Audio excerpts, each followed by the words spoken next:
Student, हम लोग आज एनिमल टिश्यूज के बारे में पढ़ेंगे। प्लांट टिश्यू आप लोग पढ़ चुके हो। प्लांट टिश्यू थोड़े इजी भी होते हैं। एनिमल टिश्यूज आपके कोर्स में थोड़े से ही हैं, बट थोड़े कॉम्प्लिकेटेड हैं। तो मैं आपको इसका एक वीडियो बनाकर भेज रही हूँ पावर पॉइंट प्रेजेंटेशन का। आप लोग ध्यान से सुनना और इसमें आपको नोट्स भी मिल जाएंगे और इसको देखने के बाद, सुनने के बाद शायद ये टॉपिक आपको अच्छे से समझ में आ जाएगा। अगर तब भी कोई प्रॉब्लम होती है तो आप मुझसे कभी भी पूछ सकते हैं। आज हम लोग जो है एनिमल टिश्यू के बारे में पढ़ रहे हैं। इसमें एनिमल टिश्यू में जो आपके कोर्स में है, सबसे पहले कनेक्टिव टिश्यू है। ये कनेक्टिव टिश्यू जो होते हैं, ये सारे एनिमल टिश्यू में सबसे ज्यादा मिलते हैं और इनका काम क्या होता है? बाइंडिंग करना, सपोर्ट करना और ऑर्गन की पैकेजिंग करना। समझ रहे हो आप लोग?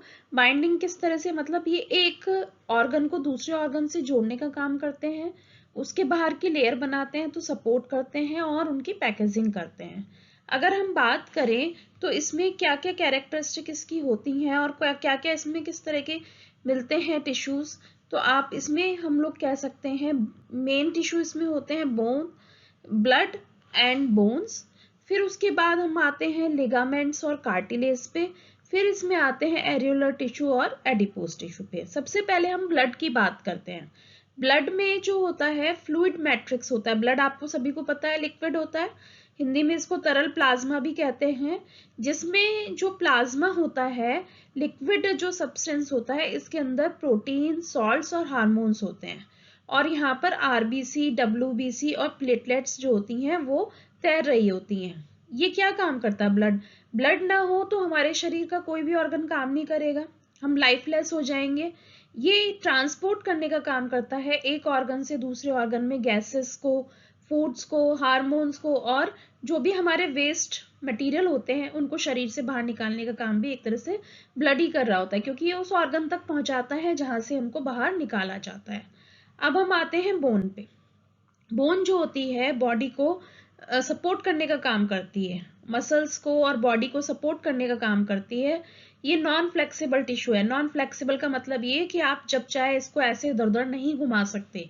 इसकी एक लिमिटेशन होती है कि आप कहाँ तक इसको घुमा सकते हो, कहाँ तक ये आगे पीछे जा सकते हैं। बोन सेल्स जो होती हैं ये हार्ड मैट्रिक्स की बनी होती हैं, जो हार्ड मैट्रिक्स कैल्शियम और फास्फोरस का कंपाउंड होता है। ठीक है, अब हम आते हैं लिगामेंट्स एंड टेंडन्स। लिगामेंट्स जो होते हैं वो बोन को बोन से जोड़ते हैं और इलास्टिक होते हैं, मतलब खिंच जाते हैं, मुड़ सकते हैं और इनके अंदर मैट्रिक्स कम होता है। टेंडन्स जो होते हैं मसल्स को बोन से कनेक्ट करते हैं और इनके अंदर ज्यादा मैट्रिक्स होता है। अब हम बात करें कार्टिलेज की, तो कार्टिलेज जनरली हमारे फ्लेक्सिबल टिश्यू है और ये इसमें एक प्रोटीन होता है जिसकी वजह से फ्लेक्सिबल है, उसको कहते हैं कॉन्ड्रिन। इसका क्या काम है? ये काम इसका ये है कि ये जैसे नोज आपकी है, नोज को अगर आप थोड़ा सा भी टच करके हिला के देखोगे तो हिल जाएंगे। ईयर बाहर जहाँ पे आप ईयरिंग पहनते हो, अगर इसको थोड़ा सा भी हिलाएंगे हिल जाता है। तो ये किस लिए होता है? फ्लेक्सिबिलिटी की वजह से होता है और ये कार्टिलेज के बने होते हैं। अब हम आते हैं एरियुलर टिश्यू। जहां पर भी हमारी बॉडी के ऑर्गन्स में स्पेस होता है वहां पर एरियुलर टिश्यू पाया जाता है। अब ये जो होता है ब्लड वेसल्स में, बोन मैरो में और मसल्स में मिलता है। इसका काम होता है रिपेयरिंग करना। जैसी कोई डैमेज हुआ तुरंत ये टिश्यू रिपेयर कर देता है। एडिपोज टिश्यू जो हमारी स्किन के अंदर फैट होता है, फैट सेल्स जो होती हैं वो एडिपोज टिश्यू है और इसमें फैट ग्लोब्यूल्स होते हैं। ये इंसुलेटर का काम करता है। इसी की वजह से जब सर्दियों में ठंड होती है तो हम बहुत ज्यादा ठंड से हमारी बॉडी का टेम्परेचर मेंटेन रहता है और हम ठंड से बचे रहते हैं। तो ये तो हो गई बेटा कनेक्टिव टिश्यू। हम आते हैं मस्कुलर टिश्यू पे। मस्कुलर टिश्यू क्या काम करता है? ये बॉडी में मूवमेंट के लिए रिस्पॉन्सिबल है और इसकी जो होती है सेल्स, मस्कुलर टिश्यू की जो सेल्स होती हैं वो लॉन्ग होती हैं और मसल फाइबर कहलाती हैं। इसके अंदर स्पेशल प्रोटीन होता है जो कहलाता है कॉन्ट्रेक्टाइल प्रोटीन और इसका मेन फंक्शन क्या है? मूवमेंट करना, मूवमेंट को रिलैक्स करना और कॉन्ट्रैक्ट करना। मतलब उसको आप ये कह सकते हो जैसे कि हार्ट बीट होती है ना, हार्ट बीट रिदमिक होती है, उसी तरह का कॉन्ट्रैक्ट होता है हार्ट बीट में। कभी ऊपर कभी नीचे आपने देखा होगा, जब स्क्रीन लगाई जाती है तो हार्ट बीट ऊपर नीचे होती हुई दिखाई देती है, एक तरह का कॉन्ट्रैक्शन होता है। ऐसे ही दूसरी मसल्स भी होती हैं जिनमें कॉन्ट्रैक्शन होता है क्योंकि इसमें कॉन्ट्रैक्टाइल प्रोटीन मिलता है। ठीक है, ये तीन तरह की होती हैं, स्ट्रेटेड, अनस्ट्रेटेड एंड कार्डियक। आपको इसके डायग्राम बहुत अच्छे से देखने हैं बेटा, पेपर में बनाने को आता है इसका डायग्राम, और डिफरेंस भी आता है। मस्कुलर टिश्यू ये हम पढ़ चुके हैं, लेकिन अभी हम इनके डिफरेंसेस देखेंगे। डायग्राम आप देख चुके हो इसके। सबसे पहले हम आते हैं स्ट्राइप्ड और स्ट्रेटेड मसल्स। अब स्ट्रेटेड मसल्स जो होती हैं वॉलेंट्री होती हैं। वॉलेंट्री मतलब ये अपनी इच्छा अनुसार काम कर सकती हैं। वॉलेंट्री का मतलब होता है जैसे हैंड की मसल्स हैं, आप हाथ को आगे पीछे अपनी इच्छा अनुसार ले जा सकते हो। आपको ये है कि मुझे 20 बार मूवमेंट करना है हाथ का, तो आप 20 बार ही करोगे। अगर आपका 10 बार करने का मन है, आप 10 बार करोगे। ऐसा नहीं है कि आपका 10 बार करने का मन है, वो हाथ अपने आप 100 टाइम्स मूवमेंट कर लेगा। इसका मतलब ये वॉलेंट्री होती है, हम लोगों की विल पर डिपेंड करती है, इच्छा पे डिपेंड करती हैं। अगर हम इसके स्ट्रक्चर पे आए तो ये जो होती है अनब्रांच्ड सेल होती हैं, मल्टी न्यूक्लिएटेड होती हैं। आप देखोगे इसमें बहुत सारे छोटे छोटे न्यूक्लियस पाए जाते हैं। बैंड की फॉर्म में बंडल्स जो होते हैं, फाइबर्स जो होते हैं इसके बंडल्स की फॉर्म में होते हैं, और लाइट एंड डार्क बैंड्स इसमें होते हैं। कहाँ कहाँ मिलती हैं ये? हमारे आर्म्स में, लेग्स में, टंग में, टंग को आप रोल कर सकते हो, बॉडी, फेस, नेक, ये अपनी इच्छा अनुसार काम करती है, लेकिन बहुत देर तक ये काम नहीं कर सकती, नहीं तो ये थक जाती हैं। दूसरी वाली मसल्स हमारी होती हैं non striated muscles, involuntary muscles. ये जो होती हैं इनवॉलेंट्री होती है, मतलब ये हमारी विल पर, मतलब हमारी इच्छा पे इनका मूवमेंट बेस नहीं करता। ये स्पिंडल शेप्ड होती हैं, यूनिन्यूक्लिएटेड, मल्टी न्यूक्लिएटेड नहीं है, यूनिन्यूक्लिएटेड है। एक मतलब मसल्स में एक ही न्यूक्लियस पाया जाएगा, और ये इसमें फाइबर्स शीट की फॉर्म में होते हैं, और dark and light band absent होते हैं।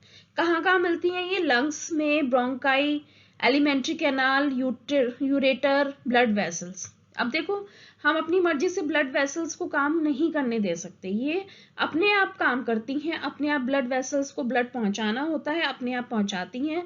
पूरा हमारी शरीर की बॉडी एक मशीन की तरह से काम करती है, तो वो इनवॉलेंट्री मसल्स के बेस पर काम करती है।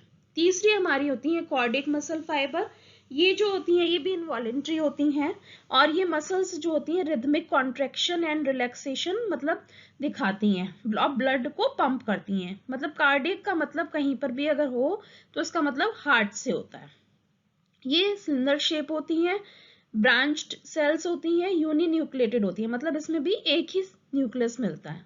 अब इसमें जो होती हैं डार्क एंड लाइट बैंड दोनों होते हैं, और ये कहाँ पे मिलती हैं? जो हार्ट की वॉल है वहां पर मिलती हैं।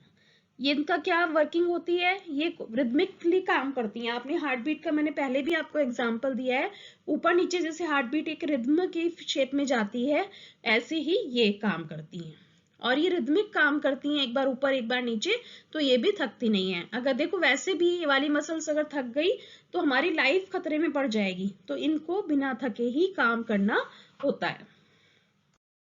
अब हम आते हैं अपने लास्ट टिश्यू पे आज के, नर्वस टिश्यू। नर्वस टिश्यू जो होता है ये इसकी जो सेल्स होती हैं न्यूरॉन्स या नर्व सेल्स कहलाती हैं, और ये न्यूरॉन्स और नर्व सेल्स जो होती हैं ये बहुत सारे कनेक्टिव टिश्यू से बाउंड होती हैं और नर्व बनाती हैं। ठीक है, मतलब नर्वस टिश्यू के अंदर जो भी सेल्स होगी वो नर्व सेल कहलाएगी, और इसके साथ ये जो होती है कनेक्टिव टिश्यू से बाउंड होती हैं। इसका फंक्शन क्या होता है? एक प्लेस से स्टिमुलाई क्या होता है? कोई भी चीज रेस्पॉन्स जब करती है, सपोज करो आपके पैर के नीचे कोई गर्म चीज आ गई, एकदम से आप पैर हटा लेते हो, एक कांटा आ गया या सुई आ गई, आप एकदम से पैर हटा लेते हो, या आपका हाथ किसी गर्म चीज पे पड़ा, एकदम से हाथ हटा लेते हो। तो ये इंफॉर्मेशन, ये स्टिमुलाई तुरंत स्किन रिसीव करती है और तुरंत बॉडी को ऑर्डर देती है कि उसको क्या रिएक्ट करना है। तो ये सब नर्वस टिश्यू की तरह से होता है, और नर्व्स का हमारे शरीर में जाल सा फैला रहता है। ये बॉडी की सारी एक्टिविटीज को कंट्रोल करती है, और इसकी लोकेशन कहाँ कहाँ होती है? ब्रेन में, स्पाइनल कॉर्ड में, और नर्व्स में। मतलब नर्वस टिश्यू की अगर हम बात करें तो ये ब्रेन, स्पाइनल कॉर्ड्स और नर्व से मिलके बना होता है। स्ट्रक्चर कैसी होती है ये आप छोटी क्लास से पढ़ते आ रहे हो। ट्री लाइक स्ट्रक्चर होती है जिसके 3 पार्ट होते हैं। स्टार शेप पार्ट साइटोन कहलाता है, जिसके अंदर न्यूक्लियस और साइटोप्लाज्म होते हैं, और एक सिंगल लॉन्ग पार्ट जो पूंछ सी निकली हुई बेटा आपको दिखाई दे रही है, वो उसके आगे का पार्ट जो होता है एक्सॉन होता है। एक्सॉन जो होता है ये साइटोन से मैसेज लेकर जाता है। अब उसके अंदर ऊपर की तरफ ब्रांचेस सी दिखाई दे रही होंगी, ये डेंड्राइट्स होती हैं, ये मैसेजेस को साइटोन की तरफ लेके जाता है। ठीक है। तो ये पूरा एक ट्री लाइक स्ट्रक्चर है जिसमें स्टार शेप्ड साइटोन है, लॉन्ग पार्ट जो होता है पीछे का वो एक्सॉन है, और जो शॉर्ट ब्रांच पार्ट ऊपर की तरफ दिखाई दे रहा है वो डेंड्राइट्स है। ठीक है, ये नर्वस टिश्यू होता है जिसका हमारी बॉडी में पूरा जाल सा बिछा रहता है और स्टिमुलाई को ये एक पार्ट से दूसरे पार्ट तक भेजने का काम करता है।